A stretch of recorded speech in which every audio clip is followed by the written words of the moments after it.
negativity is bad enough, but it's even worse when you have to deal with it from your family and friends.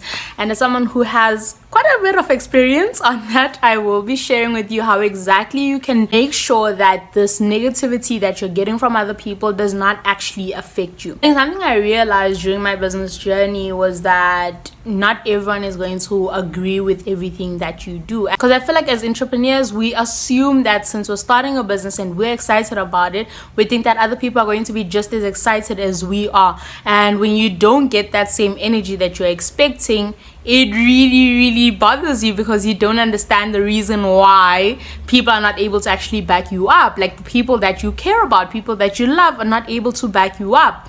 But something that I've learned to actually do in order to deal with negativity was to actually start trying to understand where this negativity is coming from. Why is it that they'll say what they're saying? What is it that makes them want to actually project their insecurities or whatever it is that they're thinking onto you? Right now, me starting a business, I focus quite a lot on marketing my business on social media. So I spend a lot of time on social media, which is something that I have a hard time having to actually explain the reason why I'm always on social media, because another thing is I'm a college student. So juggling all of that and running a business at the same time is kind of hard, and my parents will not want to actually hear it. So I've just learned to try and understand where they're coming from, instead of trying to rebel or just cut them off, because I genuinely can't do that. But instead of doing that, I try to understand where they're coming from, what limiting beliefs they have that are causing them to feel the need to actually project onto me,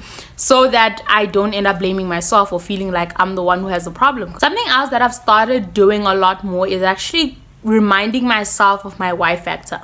Having a big reason why you actually started that business, a big reason why you are trying so hard to achieve those dreams, to make money, is going to be very helpful for you in times where things are like this, where you are experiencing a lot of negativity and you're demotivated. You're not even sure if you should if you should continue doing what you're doing, because honestly it does get tiring to keep trying to explain yourself or to keep going, even when you see that you're not getting that support, you don't have any support system.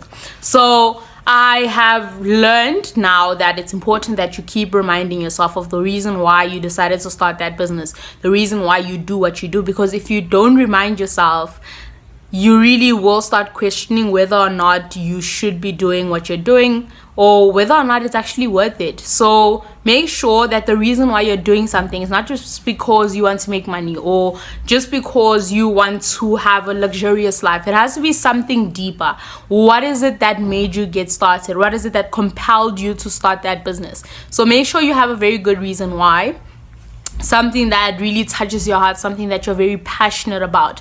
Because honestly, it gets really hard to be positive and optimistic in times like this, especially when you're starting your business. This is where you're going to be experiencing this quite a lot. So make sure that you have a very strong why factor, because if you don't have it, you will not have any support for yourself. You will not have any anchor that's going to keep you grounded, and that honestly is just going to keep you being all wobbly and shaky, and that means that you're gonna start questioning yourself and doubting what you're doing, which is something that you don't want to do, especially when you're starting right now. You don't want to have to doubt what you're doing, because there's a high chance that you end up giving up without even getting to or reaching that dream that you wanted to reach. Something else that I saw would really work, I just recently started it, but it's actually painting a picture.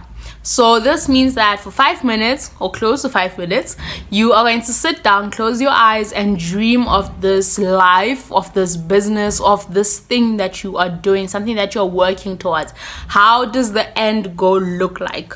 Sit down for 5 minutes, just picture it, because the more you can see it, the more vivid it becomes, the more you're going to be working much harder to actually achieve that dream. The reason why painting a picture is such a big thing is because when it gets to a point where you are starting to be demotivated and you're starting to question yourself because of all the negativity that you're getting around starting your business and doing what you do, it's important that you know the vision that you were given. It's very important that you understand also that when you were given this vision, when you got this idea to start this business, you weren't there with anyone else. When God gave you this vision, He didn't give it to you and someone else. He didn't give it to you and your family. He didn't give it to you and your friends. He gave it to you specifically. So you can't really expect your family and friends to see the same thing that you're seeing, or to understand the reason why you're so passionate about this, because they don't see it. It's not for them. So, you know, when you understand all of this and you're able to keep yourself grounded, I think that's the best way for you to actually start dealing with negativity. I'm not gonna lie and say that you are going to immediately, you know, be okay with dealing with it. It still will get to you a few times, and when it does get to you, it's okay to feel sad, it's okay to feel demotivated, but it's not okay to dwell on it. You cannot stay in that position. You cannot stay, you know, in a slump, or, you know, just not doing anything, not working towards your dreams, or procrastinating on doing everything that you need to do just because you are not motivated, or just because the negativity is starting to get to you. You are allowed to take some time off to, you know, think through things and to reflect on everything that you were doing, but you do need to get back up and, you know, get started again, and to have that hype that you had at the beginning, because it's through that passion that, you know, the excitement that you have about what you're doing, that you're going to continue doing it, because you need to make sure that you're doing what you actually love. If you don't love it, it's going to be really hard for you to stick to it, because wow, it does get really, really hard. Now that you know how to deal with negativity, I have a video that I want you to watch right after this one on whether or not you should quit your job and burn the bridges so that you can focus on your business. I am going to help you in that video figure out whether or not it would be a good idea. Make sure that you actually watch that video right after this one. I'll see you there.